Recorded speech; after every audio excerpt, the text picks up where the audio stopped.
बाद फिर शहीन ने मेरी कॉल पिक नहीं की। मसला क्या हुआ है उसके साथ? तब उसका बिहेवियर क्यों चेंज हो गया है? इतने दिनों से मुझसे सीधे मुंह बात तक नहीं कर रहा। शायद मैंने ही उसे ज़रूरत से ज़्यादा अटेंशन दे दी, इसलिए उसका दिमाग ख़राब हो गया। पहले की तरह उसे उसकी औकात में रखना चाहिए था मुझे। अब भी यही करती हूँ, 4 दिन उसे कॉल नहीं करूँगी ना तो पहले की तरह मेरी मिन्नतें करेगा।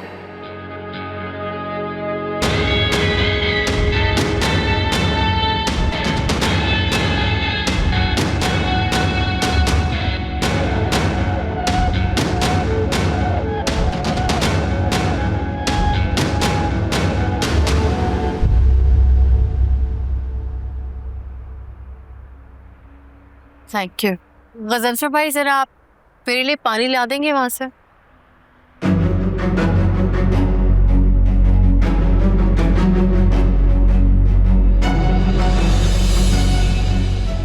हेलो रोशनी, तुम बैठो, मैं बंद करता हूँ। अपना हाथ पीछे हटाओ, एक दफा हो जाओ यहाँ से, वरना क्या? देखो साकिब, देख ही तो रहा हूँ। अबे इतने दिनों के बाद कहाँ गायब हो गई थी? पता है कितना मिस कर रहा था तुम्हें। मेरी आंखें तरस गई थी तुम्हें देखने के लिए। अपनी बकवास बंद करो, मैं कोई तमाशा नहीं चाहती। मैं तुम्हें आखिरी दफा वार्न कर रही हूँ, वरना ड्राइवर और सिक्योरिटी बुलवा के तुम्हारा वो हश्र करोगे ना कि तुम सारी जिंदगी याद रखोगे। अच्छा, तो तुम ये चाहती हो कि तुम्हें याद करने का एक और बहाना मिल जाए मुझे? अच्छा आइडिया, बुलाओ, मुझे कोई फिक्र नहीं है, बल्कि मैं खुद ही बुलाता हूँ। गार्ड्स आओ तमाशा करें। Shut up. तुम जैसे चीप और चीटर आदमी को क्यों परवाह होने लगी अपनी इज्जत की? तुम्हारी इज्जत ही तो नहीं है कोई।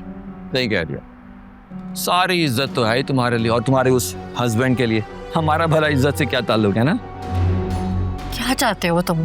क्यों रोका है मेरा रिश्ता? मैं तो आज भी वही चाहता हूँ जो तब चाहता था, मतलब तुम्हें। और जहां तक बात है तुम्हारा रास्ता रोकने की, तो ये तो तुम्हारी कशिश है जो मुझे पता नहीं कहाँ से खींच ली है यहाँ तुम्हारे सामने। वरना मैं तो वहां से मलाई बोटी खरीदने के लिए आया था। सच कह रहा हूँ। खैर, मौका अच्छा है तो एक। ये क्या कर रहे हो साकिब?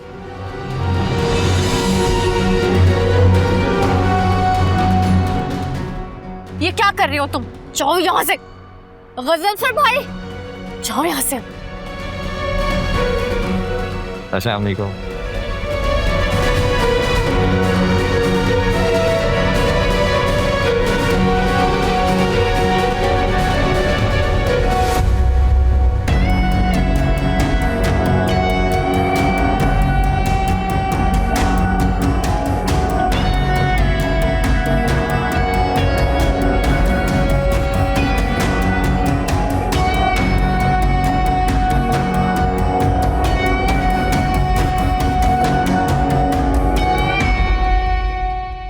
मुझे तुमसे शिकायत है फहमीना।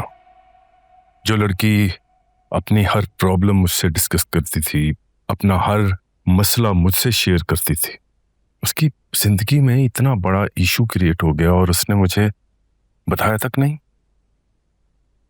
क्या बताती आपको वजी भाई, और किस मुंह से बताती कि मेरा शौहर किसी और औरत में इन्वॉल्व है और मुझे धोखा दे रहा है?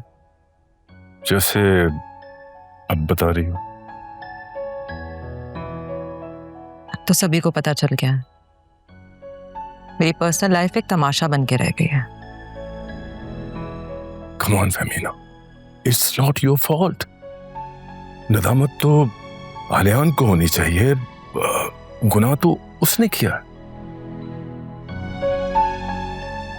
शायद गलती मेरी ही है, मैं अच्छी बीवी बनी नहीं पाई। जिस तरह से मैं मीरा को नहीं संभाल पा रही हूँ, शायद आलियान को भी। तुम्हें फजूल बातें नहीं करनी चाहिए। मैं तुम्हें पहले भी समझा चुका हूं। You are not an ordinary girl. तुम एक बहुत स्पेशल लड़की हो, बहुत मजबूत लड़की हो। वजी भाई, ये मजबूत लोगों को क्या सिर्फ इंसान बनने का मौका नहीं मिल सकता? उन्हें हर वक्त सिर्फ मजबूत ही क्यों रहना पड़ता है?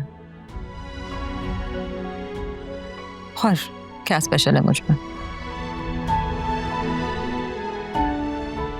मुझ में और एक आम सी घर में काम करने वाली हाउसमेड में क्या फर्क होगा?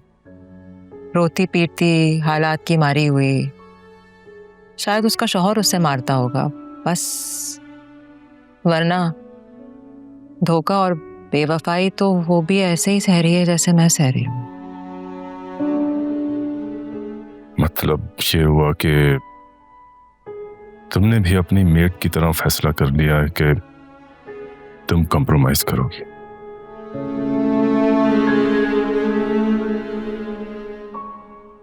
पता नहीं, मुझे कोई ऑप्शन नजर नहीं आ रहा, लेकिन आपने मीरा की कंडीशन तो देखी ही है ना। हर वक्त अपने बाबा के पास जाना चाहती है वो, मैं कैसे रोक सकती हूँ उसे? फमीना, क्या तुम्हारे अंदर हौसला है आलियान को माफ करने का? माफ तो शायद मैं जिंदगी भर ना करूं उससे, लेकिन एक तरफ मेरी बेटी है और दूसरी तरफ मेरे भाई की पर्सनल लाइफ डिस्टर्ब हो रही है मेरी वजह से।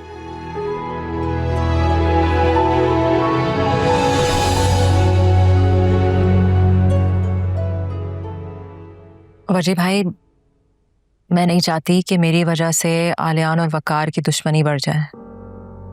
वकार मेरा भाई है, मेरा प्रोटेक्टर है, और इसके चक्कर में वो आलियान के कारोबार में रुकावटें डाल रहा है। और मुझे डर है कि आलियान फ्रस्ट्रेट होकर रिटेलिएट ना करे।